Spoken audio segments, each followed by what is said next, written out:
two cans sit side by side on a kitchen shelf.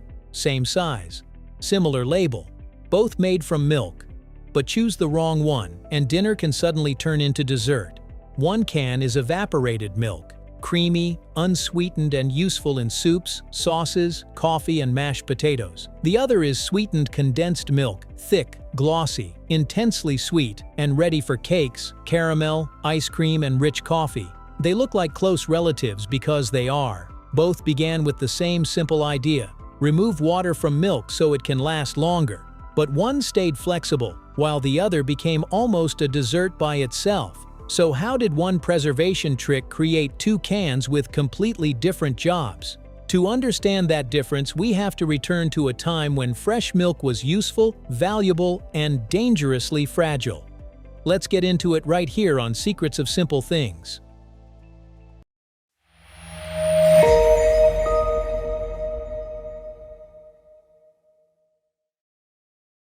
The problem with fresh milk.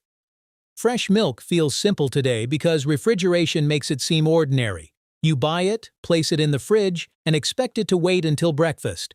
But for most of human history, milk did not wait. It spoiled quickly, especially in warm weather. Without cold storage, fresh milk could sour within hours. That made it difficult to move, sell, and trust. As towns grew into crowded cities, the problem became worse. People wanted milk because it was nourishing. But safe milk was not always easy to find. The farther it had to travel, the more fragile it became. There were older ways to preserve milk. Cheese could last. Butter could last. Yogurt could last. But each one changed milk into something else. Useful, yes, but no longer the same liquid people wanted for drinking, cooking, or feeding families. What inventors needed was milk that could remain milk but survive longer. It had to be smaller, sturdier, easier to transport, and safer to store. Before refrigeration, a glass of milk was not just food. It was a race against time.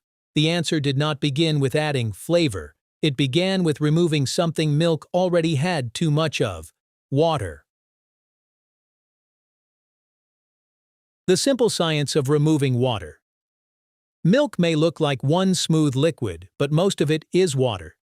Inside that water are the parts that make milk valuable: fat, protein, lactose, vitamins, and minerals. Remove a large amount of water, and you are not removing the heart of the milk. You are making it more concentrated. It is like packing a suitcase.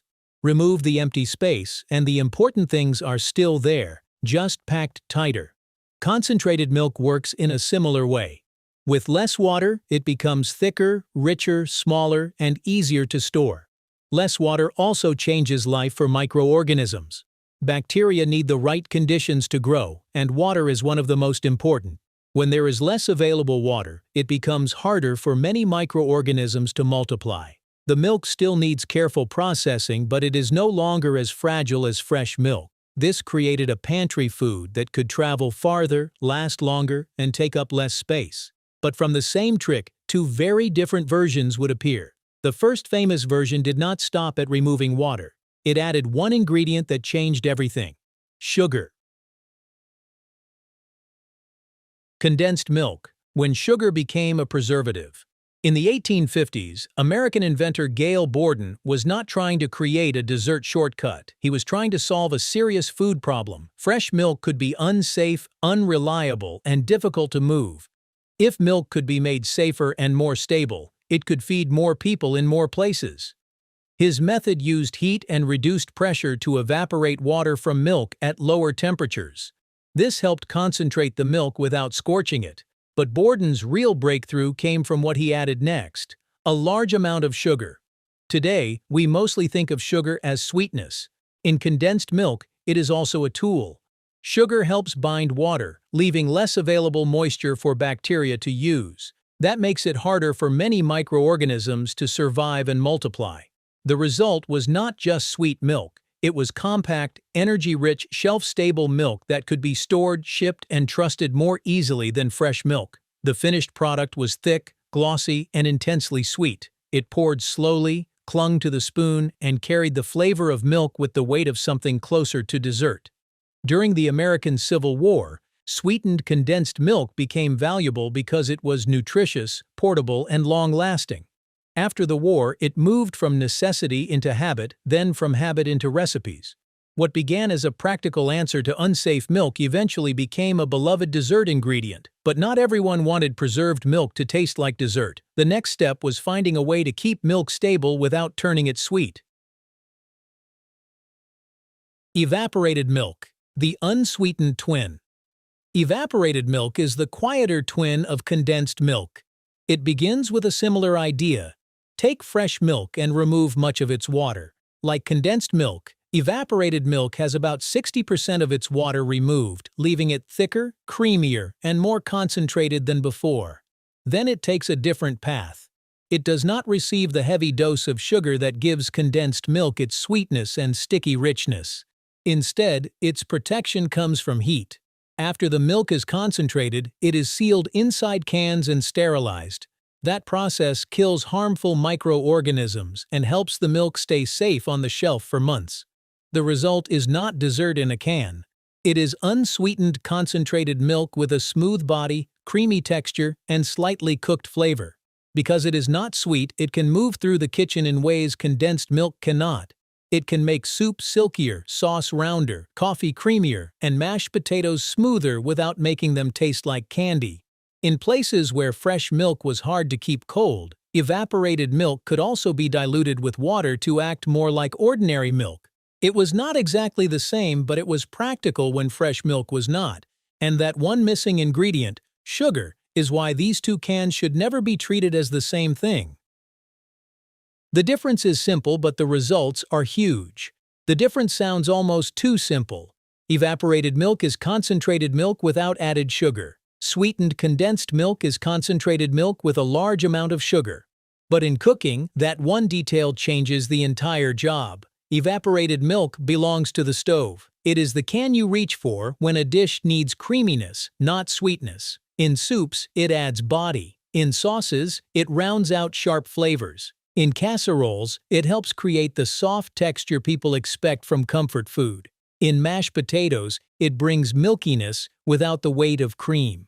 In coffee, it adds a creamy note while still letting the drink taste like coffee. Condensed milk belongs to the dessert table. It does not quietly support a recipe. It announces itself. It gives fudge its dense sweetness, caramel its indulgence, ice cream its creamy body, and key lime pie its smooth filling. Around the world, it has become part of local food memory, stirred into strong Vietnamese coffee, poured into Filipino halo-halo, used in leche flan, or rolled into Brazilian brigadeiro. One can makes food smoother, the other makes food sweeter, thicker, and more luxurious. On the shelf, they may look like two versions of the same thing. In a recipe, they behave like two different ingredients. That is why substitution is where many kitchen disasters begin. Can you swap them? Usually, no. The safest answer is usually no. These two cans may begin with the same ingredient, but they are built for different jobs. Use sweetened condensed milk where evaporated milk is expected, and a savory dish can lose its balance fast. A creamy soup may suddenly taste sugary. A sauce may become strange. Mashed potatoes can end up with the kind of sweetness nobody asked for. The problem is not just that condensed milk is sweet. Its sweetness is concentrated and designed to stand out. The mistake also works the other way. Use evaporated milk in a dessert that expects condensed milk, and something important disappears.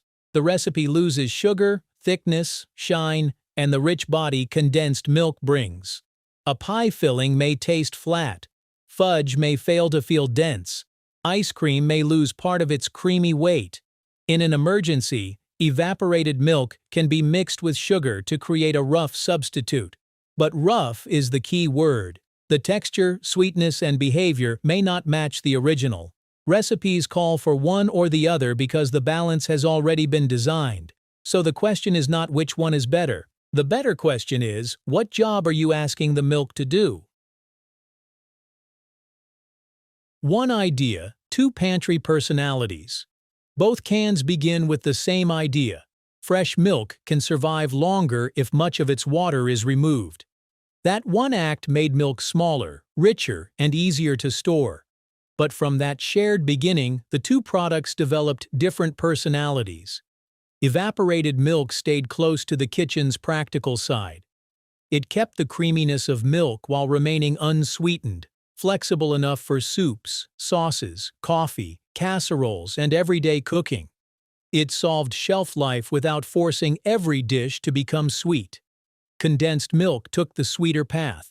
Sugar transformed it into something thicker, glossier, and more energetic. It preserved the milk but also changed its purpose. It became less of a neutral ingredient and more of a dessert maker. That is the quiet lesson hidden inside these cans. Food design often turns on one small decision. Add sugar, and the same preserved milk moves from dinner to dessert. Leave it out, and it remains a flexible helper.